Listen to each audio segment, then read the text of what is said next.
Let's factor 1 minus x squared using the difference of two squares. The formula is a squared minus b squared equals a plus b times a minus b. In this situation, this is going to be a squared and this is going to be b squared. So what number when squared makes 1? And that's going to have to be 1. So we can fill in the first space for each of these parentheses with the number 1. What number when squared makes x squared? And since there's no coefficient, it's not going to have any numbers. It's just going to be x. X times x makes x squared. One of these needs to be positive. One of these needs to be negative. If you want to check it, we can check it with distribution. So 1 times 1 is 1. 1 times negative x is negative x. X times 1 is positive x. X times negative x is negative x squared. These middle terms are the same thing, so they cancel out, and we get 1 minus x squared. Now let me erase that, so that way my original answer is still there. And one more thing. I don't think that I've been putting equal signs for these answers, but whenever we're factoring these, the factored form of all of these polynomials is equal to its original form. I'll show you that exactly right here in this next one. 25x to the fourth power minus y to the fourth power is equal to two things multiplying together. So what squared makes 25? It's going to be a 5 and a 5. What squared makes x to the fourth? X to the fourth comes from something times itself.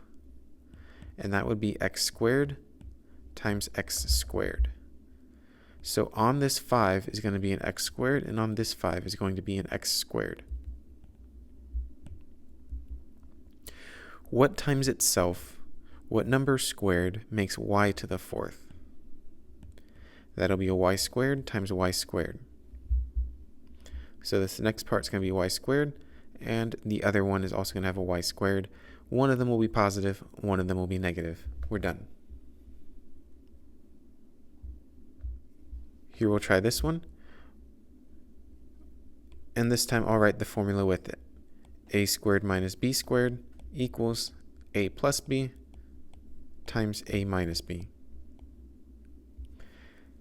And you can see in this question that a does not have to be a single thing. It can be two things.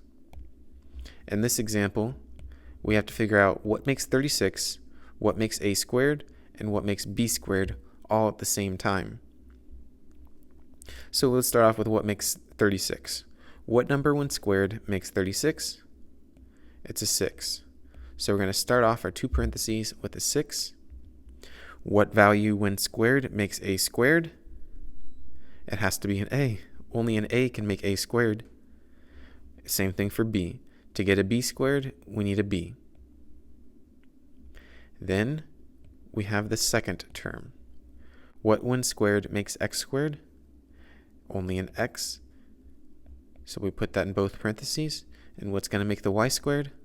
It has to be a y in both of those. Then make one of them positive, the other one negative. If you distributed this, it would be ugly, but we can do it. So let's check. 6 times 6, 36. A times a squared. B times b, b squared. 6ab times negative xy. 6 times a negative makes negative 6. ab xy. Those are all different variables, so we cannot combine them. Then we have xy times 6ab. It's going to be positive. The coefficient goes first. And then we have ab times xy. xy times negative xy. A positive times a negative makes a negative. X times x is x squared. Y times y is y squared. These two middle terms are the same thing, so they cancel out. And all that we're going to have left is 36 a squared b squared minus x squared y squared, which is what we started with, which means this is correct.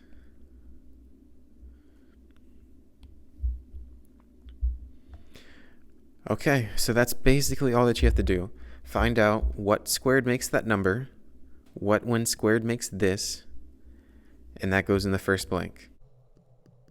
Blank, blank. Find out what do you need to square to make 81, what do you need to square to make y squared, and that goes here. One of those versions has a plus sign, one of those versions has a negative sign. Easy. Or alternatively, you could use the x method for any of these. You just have to make sure that you put the right variables in the end and label a, b, and c right.